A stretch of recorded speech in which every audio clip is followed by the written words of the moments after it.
Welcome back to Film Buff Bros, and in this episode, we're going to talk about our favorite nautical movies. Well, yes, we are. There's a lot to choose from.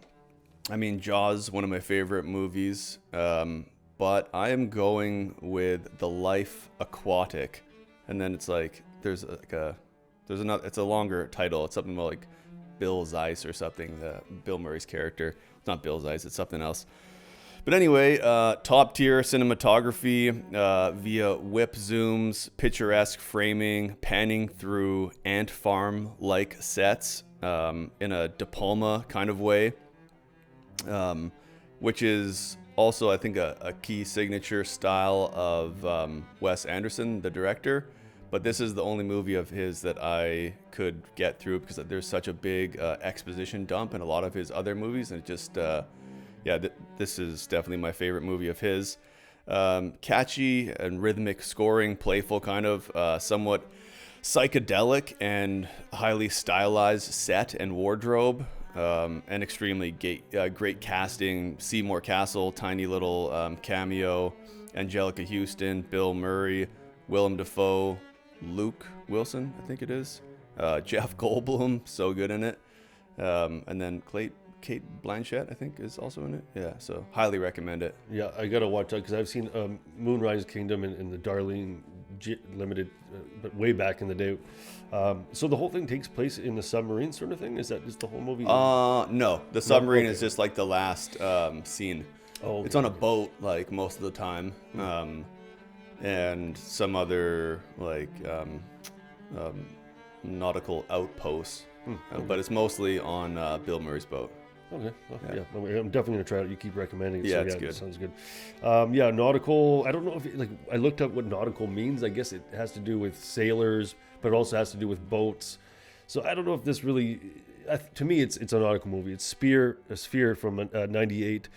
I mean, yeah, it's taking place in the deep, in the ocean, and in sort of like not spaceships because it's these underwater constructions. Yeah. Like so Abyss. yeah, like it's like Abyss. So, but to me, it's nautical and it's cool because it's a very scientific movie, but it's also very philosophical and existential. So it's a nice blend of intellectual with existential. It's a psychological thriller. It's almost like a horror in some parts. Really, lots of suspense. Like we talk about the micro, macro. Like the macro is a suspenseful story, but then there's all these little, we said encapsulated scenes that build suspense really well and deliver. And it's by Michael Crichton, who did some great movies, Jurassic Park, and but it's very much. I noticed it's very much like 2001: Space Odyssey. Whereas like the monolith is the sphere, and Jerry, the computer there, is like HAL 9000. So I was like, holy, this is just like 2001, but in the water. And it deals with time travel, science fiction, telekinesis, all these cool, sciences, or I guess pseudosciences. The special effects at the time, I think, were used sparsely and really well. They didn't overdo it too much.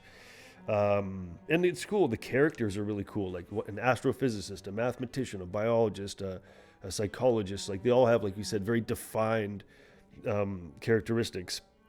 There's humor in it. There's great kind of clever humor in it. I thought all the acting, you got Hoffman, you got Samuel L. Jackson, a bunch of great character actors in the movie. The ending is great too, unexpected ending as well. And yeah, it's just cool to take like something that could have been shot in space and just did it down in the deep, where it's, we, like they say, we know less about the deep than about space.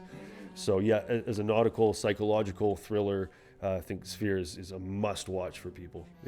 Yeah, it's great. I've seen it several times. I never read the book. It's Michael Crichton, same guy that wrote Jurassic Park. But I highly recommend that too. A couple runner-ups that I wanted to mention. Captain's Courageous from the 30s, the original Captain's Courageous, starring Spencer Tracy. I'm not too sure who else is in it.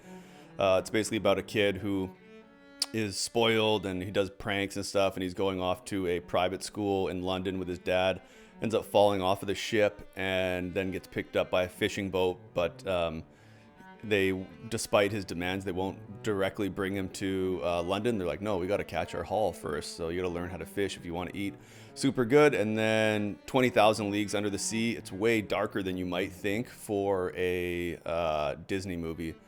1950s, starring James Mason, Peter Lorre, and Kirk Douglas. Yeah, and you said Voyage of the Damned too as well? Yeah, Voyage of the Damned, true story. I just saw that recently. Great ensemble cast. Ben Gazzara, the main character from the movie Brazil, can't remember his name. And Orson Welles. There's who else is it? Malcolm McDowell.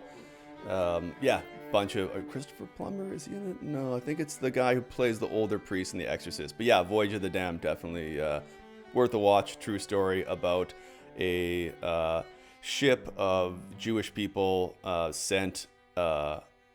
exiled from Europe during World War II, and I think that's a ship where no port in America would take them. And there's a bunch of German spies on board too. Yeah, certainly worth a watch. I'll just mention one runner-up for me is All Is Lost with Redford.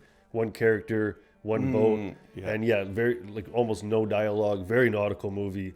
How to survive by himself in a boat that's sinking, and super interesting movie. So yeah, good choices all around. Alrighty.